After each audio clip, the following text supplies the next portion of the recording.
সরাসরি মায়ের চরণে প্রণাম করলেন। আচ্ছা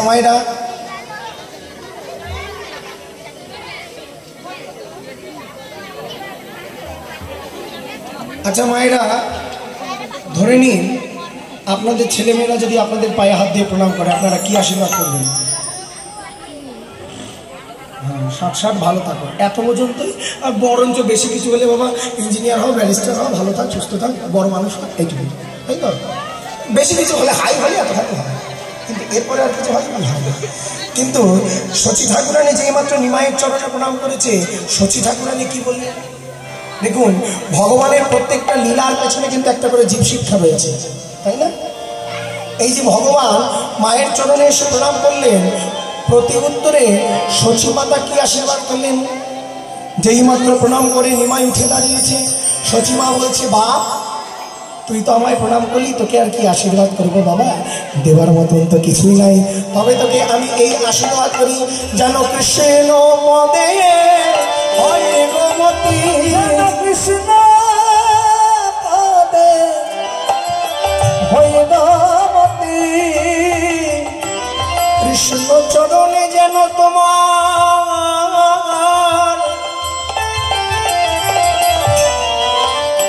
চরণে যেন থাকে মতি,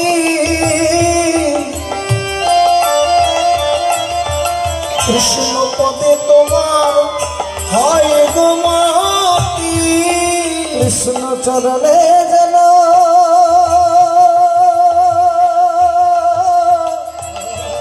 থাকে গোমতী। আমি এই আশীর্বাদ করি কৃষ্ণ চরণে যদি থাকে গোমতী, আমি এই আশীর্বাদ করি তোমার কৃষ্ণ চরণে যেন থাকে গোমতী, আমি এই আশীর্বাদ করি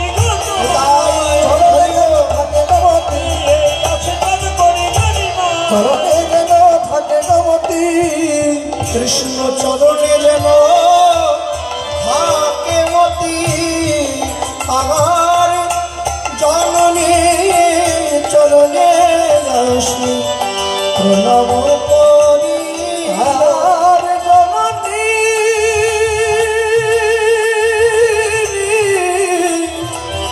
চরণে আসি প্রণব করি। ও মায়েরা, তোমরা কি তোমাদের ছেলে মেয়েদের এই আশীর্বাদ করো? করো কি? আমার মায়েরা আশীর্বাদ কি করবে? আশীর্বাদ পরের কথা। আজকালকার ছেলে মেয়েরা তো মায়েদের পায়ে হাত দিয়ে প্রণাম করতেই ভুলে যায়, মনেই থাকে না। প্রণামে ছেদা যা হয়েছে, ভগবান দেখলে ভয় পাওয়া যায়। আগে তো গুরুজন ব্যক্তি দেখলে সাষ্টাঙ্গে শুয়ে প্রণাম করতে হতো, এখন সেটা ছোট হয়ে হাঁটু মুড়ে চলে এসেছে। এখন হাঁটু মুড়েও কেউ করে না নমস্কার, এখন দেখি নমস্কারও করে না, নতুন একটা বেরিয়েছে। আবার কয়েকদিন ধরে দেখি এটাও করেন, একটা নতুন বেরিয়েছে, গাড়ি নিয়ে যাচ্ছে মন্দির বেরিয়েছে।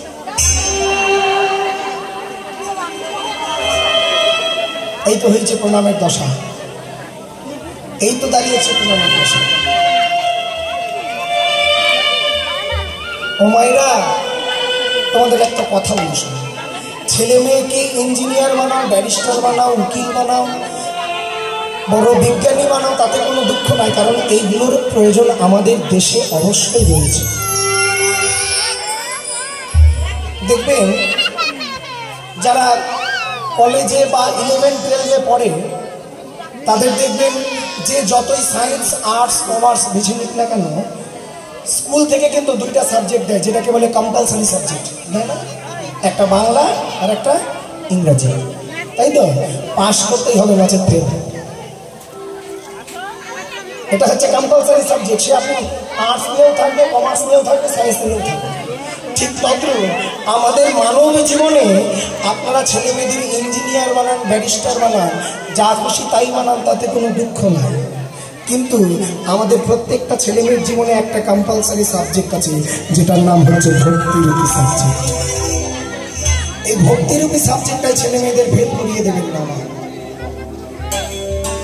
ছেলে মেয়ের হাতে মোবাইল দেওয়ার বদলে একটা করে গীতা তুলে দিন। ঘুম থেকে উঠিয়ে বললেন সকালবেলা উঠে স্নান কর, স্নান করে গীতা পড়, গীতা পড়ে তুলসী গাছে জল দে, জপ কর, রান্না কর, তারপরে খাওয়া দাওয়া করতে বসা যাও। নচেত আমাদের সনাতন ধর্মের যা পরিস্থিতি দাঁড়িয়েছে, এ অবলুপ্তির পথে, এ ধ্বংসের পথে।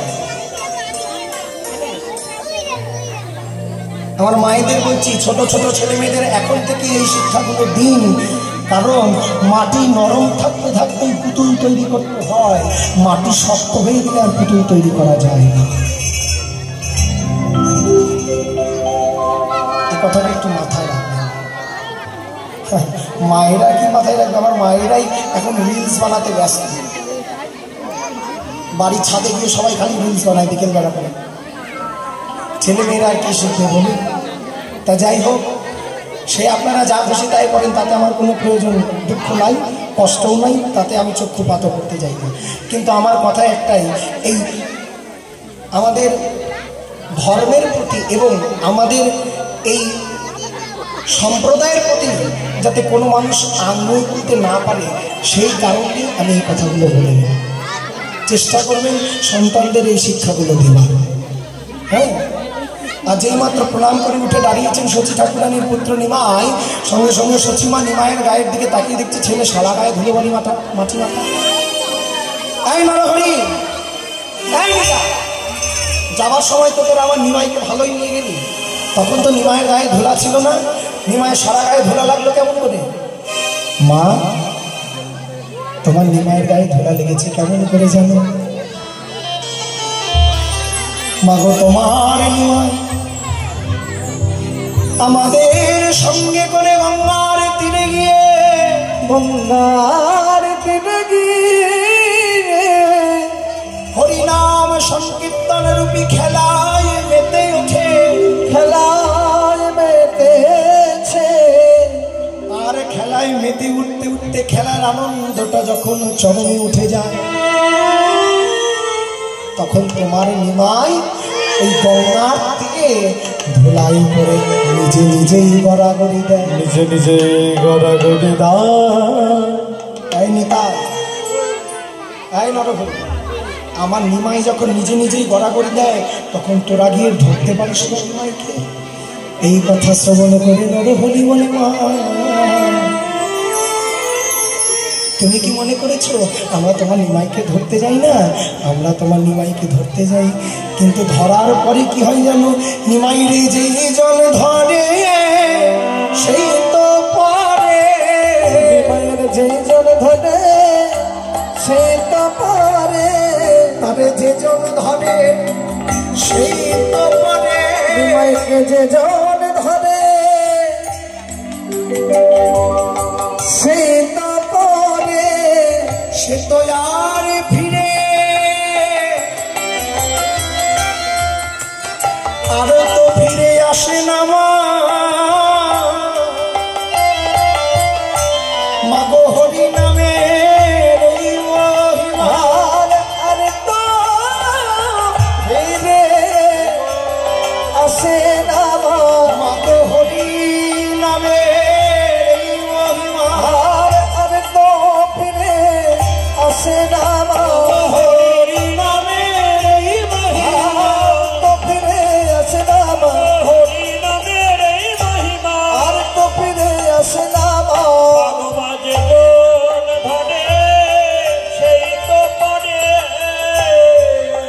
তোমার নিমাইকে যেই ধরতে যায় সেই ধরে যায়। তাই তো নিমাই, এই নিমাই, তাই বাবা মার কাছে ছেলের আমার সারা গায়ে সচি ঠাকুরানী শাড়ির আঁচল দিয়ে নিমাইয়ের রঙের ধুলোবালি ছেড়ে দিচ্ছে। আর দৃশ্যটা দর্শন করছেন কে? পদকর্তা রাধামোহন দাস ঠাকুর। তিনি দর্শন করে করজোড় করে লীলা দর্শন করে এক পাশ থেকে দাঁড়িয়ে বললেন, মা, ও মা, তুমি তোমার নিমাইয়ের সারা গায়ের ধুলো মাটি ঝেড়ে দাও, তাতে আমার কোনো দুঃখ নেই। কিন্তু মা, তুমি নিমাইয়ের একটা জায়গার ধুলা ঝাড়বে না। কোথাকার ধুলা? কোথাকার ধুলা গো? যেন চরণ ধুলা ঝেড়ো না, যেন চরণ ধুলা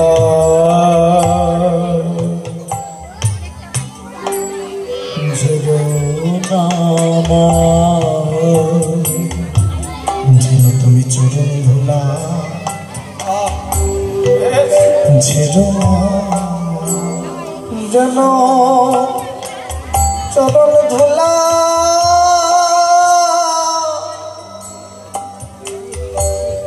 ঝেড়ো না আমি তো নয়নে জলে ছড়ো আমার নয়ন জলে নিমাইয়ের চরণ আমি ধোয়াইয়ে দিব যেন চরণ ধুলা ঝেড়ো নয়নের জলে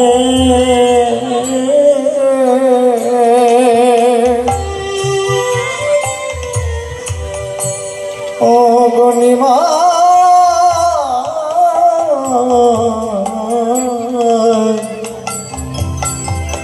নয়নের জলে ধোয়াইব আমাদের বহুদিনের বাসনা ঝেড়ো না নিমাইয়ের চরণ কব রেখো পাখি মা গো মা নিমাইয়ের চরণ কব রেখো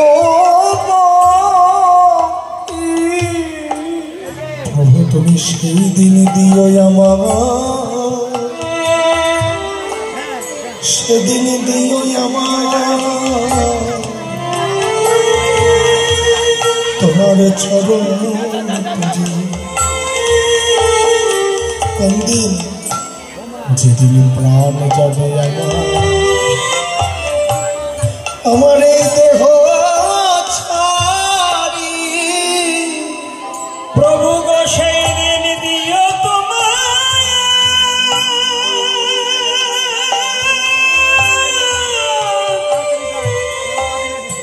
ওই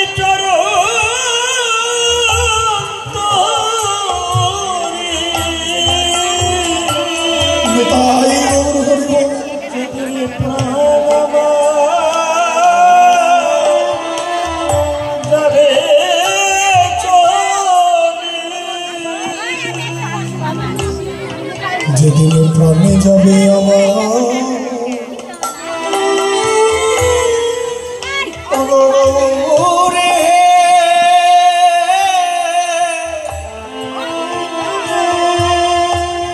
সেই দিন আমার বলার মতন সময় নাও হতে পারে তাই তোমায় আমি আগে হতে জানাই তাই আমি আগে হতে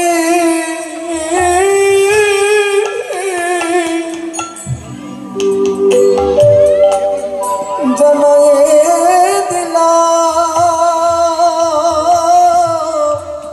প্রভু গো আগে হতে জানাই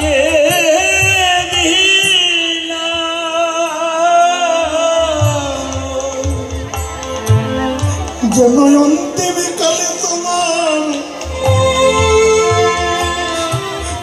রাঙা চরণ পাই প্রভু আগে হতে অন্তিম কালে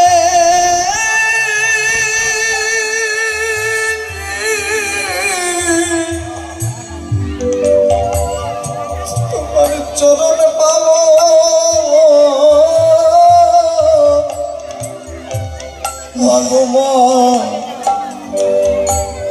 চরণ আগে আগে হতে জানাইয়ে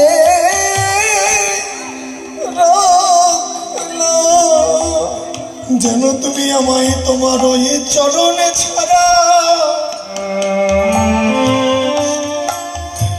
চরণ ছাড়া করো না গো, আমি তোমায় আগে জানাই দিলাম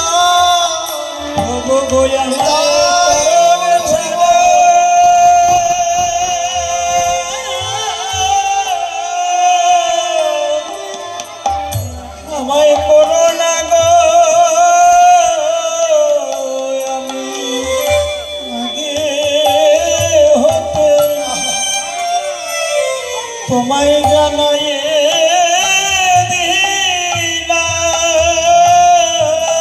প্রভু তোমার ওই চরণে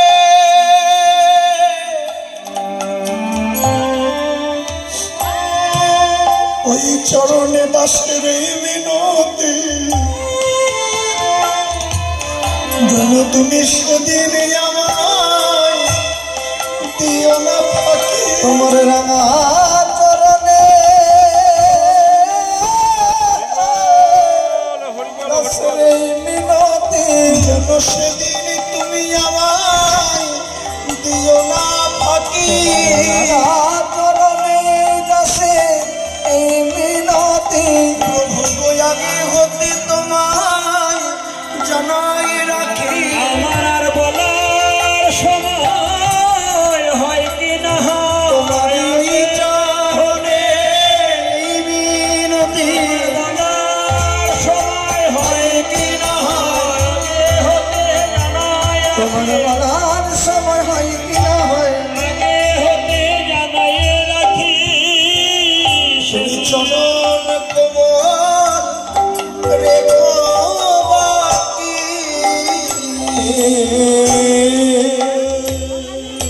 মা, তুমি তোমার নিমাইয়ের ছেলের সারা গায়ের ধুলা ছেড়ে দাও, তাতে আমার কোনো দুঃখ নাই, কিন্তু তোমার নিমাইয়ের ওই চরণ যুগল খালি বাকি রেখো।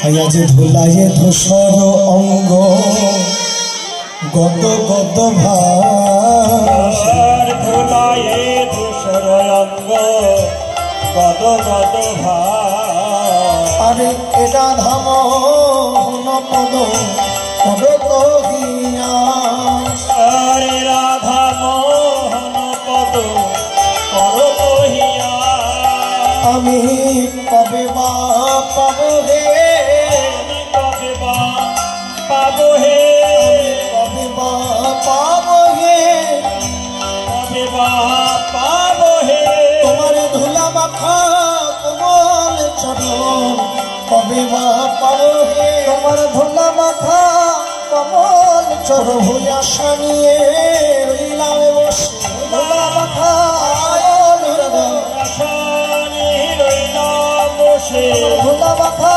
কমল চরণ আশানি রইলাম বসে, ধুলা মাখা কমল চরণ আশানি রইলাম বসে, ধুলা মাখা কমল চরণ আমি কবে বা পাবো হে, ও গয়ে না ধাম হন পদ পদ তো আর এরা ধাম হন পদ করিয়া। পদকর্তা রাধামোহন দাসের পাশে দাঁড়িয়ে বললেন, ধুলাইয়ে ধূসর অঙ্গ গদ গদ ভাই, এ রাধামোহন পদ কর তহিয়াস, রাধামোহন কর তহি আসরে